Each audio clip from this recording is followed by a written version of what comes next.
Hello. आज के हमारी वीडियो का टॉपिक है rule of absolute liability. Previous video में हमने स्ट्रिक्ट लायबिलिटी को समझा, उसके एक्सेप्शंस को समझा। आज हम देखेंगे एब्सोल्यूट लायबिलिटी क्या होता है और इसको किस केस में सबसे पहले इंट्रोड्यूस कराया गया। तो सबसे पहले एब्सोल्यूट लायबिलिटी को MC Mehta versus union of India case में इंट्रोड्यूस कराया गया।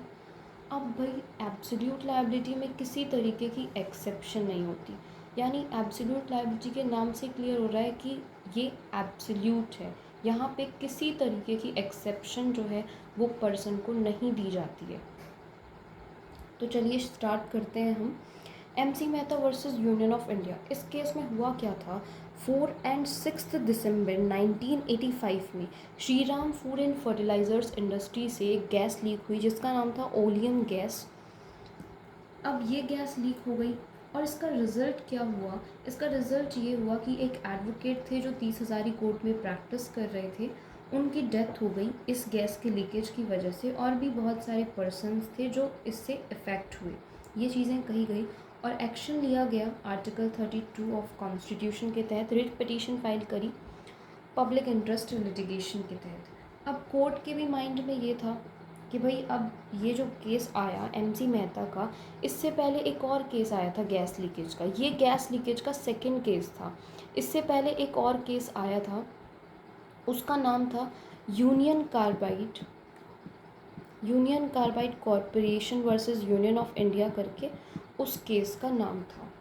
तो उस केस में क्या हुआ था, उस केस में भी मिथाइल साइनाइड नाम की गैस लीक हुई थी। उसकी वजह से क्या हुआ कि 3,000 लोगों की डेथ हुई और 6 लाख लोग उससे अफेक्ट हुए थे। एंड उसका इफ़ेक्ट इतना ज़्यादा था कि जो लोग अफेक्ट हुए, किसी को आँखों में प्रॉब्लम हुई, किसी को रेस्पिरेटरी सिस्टम में प्रॉब्लम हुई, वो इतनी ज़्यादा डेंजरस थी कि जो बच्चे थे, मदर के वॉम में जो बच्चे थे, उन्हें भी डैमेज हुआ। इतनी ज़्यादा सीरियस थी। तो ऐसे केसेस को ध्यान में रखते हुए एक क्वेश्चन आया कि भाई देखिए, ये जो गैसेस लीक हुई हैं दोनों ही केसेस में, ये बहुत ही ज़्यादा डेंजरस एंड बहुत ज़्यादा हज़ार्डियस नेचर की हैं। तो क्या हम इसमें स्ट्रिक्ट लायबिलिटी के रूल को अप्लाई कर सकते हैं। तो आंसर था कि भाई देखिए, सबसे पहली चीज़, ये जो इंडस्ट्री है, एग्जाम्पल ये इंडस्ट्री है और इसके आसपास जो है वो थिकली पॉपुलेटेड एरियाज़ हैं, राइट।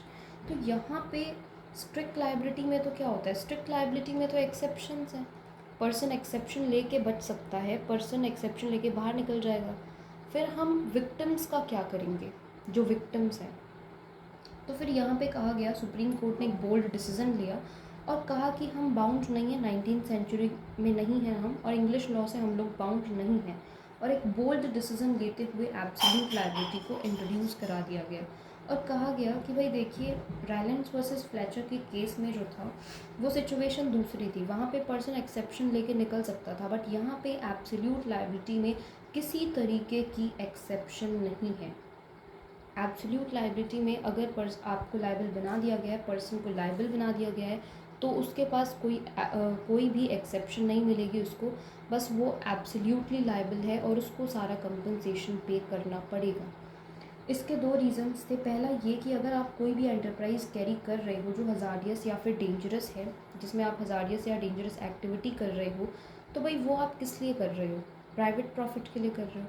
तो आपकी सोशल ऑब्लिगेशन बनती है कि आप कंपनसेट करो अगर कोई भी एक्सीडेंट आपकी एंटरप्राइज की वजह से होता है। तो जैसे एस्केप हो गई है गैस और बहुत सारे लोग इफ़ेक्ट हो गए हैं, तो फिर आपकी ड्यूटी बनती है, आपकी सोशल ऑब्लिगेशन बनती है कि आपको कंपनसेशन देना पड़ेगा। एंड दूसरा रीज़न ये भी है कि जो एंटरप्राइज़ आप चला रहे हैं उसके जो भी हज़ार्डियस या डेंजरस जो भी चीज़ें हैं, तो उनके लिए उन्हें आप ही डिस्कवर कर सकते हो और गार्ड भी आप ही कर सकते हो, कोई और कर नहीं सकता है, राइट।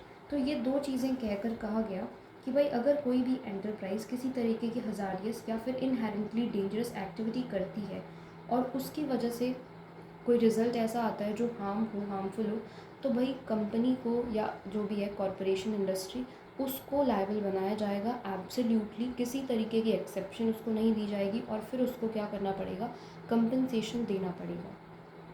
इसी तरीके से जो आपको बताया मैंने Bhopal gas leak disaster case, उसमें भी क्या हुआ था कि 2 एंड 3 दिसंबर 1984 में बहुत ज़्यादा अमाउंट में मिथाइल आइसोसाइनेट नाम की गैस लीक हुई, जिसकी वजह से बहुत सारे लोगों की डेथ हो गई थी। कंपनी का नाम था यूनियन कार्बाइड, कॉरपोरेशन का नाम था यूनियन कार्बाइड इंडिया लिमिटेड।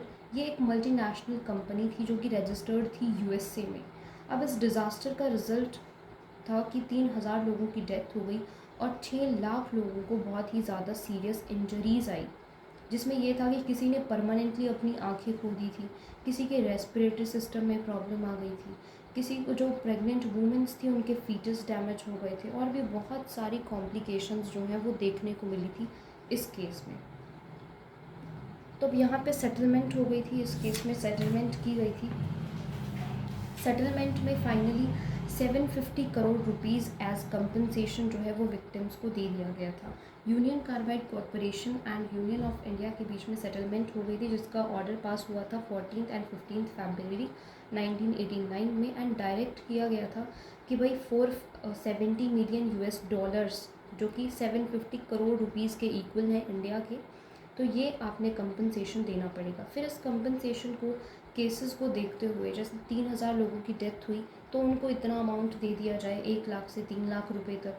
जिनको परमानेंट कोई डिसेबिलिटी हुई है उनको ऐसे ही सेट किया गया कि 50,000 से 2 लाख तक रुपए दे दिए जाएँ, कंपनसेशन दे दिया जाए। फिर जो टेम्पररी या फिर पार्शियल डिसेबिलिटी हुई है उन्हें 25,000 से 1 लाख तक का अमाउंट दे दिया जाए। और इसी तरीके से जो वो पैसा था 750 करोड़ रुपीज़ जो थे वो एज कंपनसेशन विक्टिम्स को दे दिया गया था।